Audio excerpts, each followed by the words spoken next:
Indonesian President Joko Widodo has met leaders of the Papuan community for the first time since unrest rocked the region. And following the talks, Mr. Widodo said authorities will work on developing human resources in Papua. He also said he will get state-owned enterprises to accept 1,000 Papuan fresh graduates. At least 4 people were killed in violent protests last month, which saw thousands of people take to the streets over allegations of racism.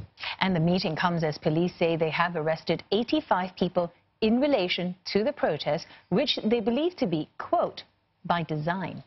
In particular, authorities have singled out separatist leader Benny Wenda for providing funding to his supporters. Our correspondent Chani Vidvani has the story.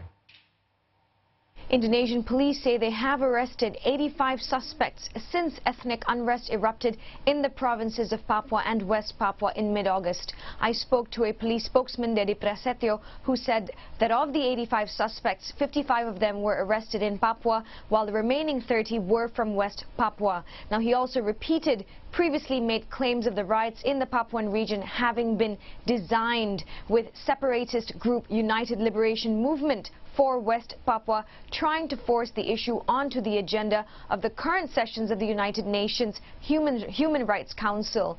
Now, Mr. Prasetyo said 2 of the arrested suspects were the intellectual actors who designed the riots.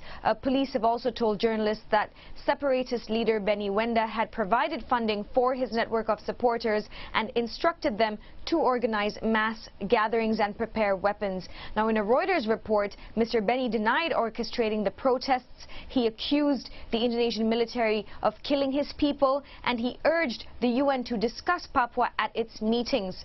He also asked Indonesia to allow the UN officials to visit the region. Remember, Mr. Benny Wenda has been in exile since 2003.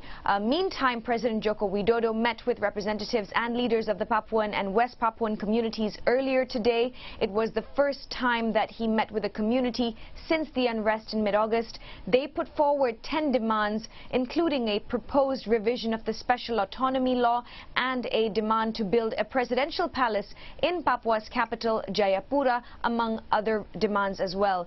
President Widodo said authorities would develop human resources in the region and that he would force state-owned enterprises to accept a starting number of 1,000 Papuan fresh graduates as employees. A similar acceleration would also be applied to the appointment of civil servants from the region who would be given the opportunity to be resettled in other provinces. Authorities will also consider the request or the demand rather for the creation of a national body for Papuan affairs, and construction of a presidential palace in the region will begin in 2020.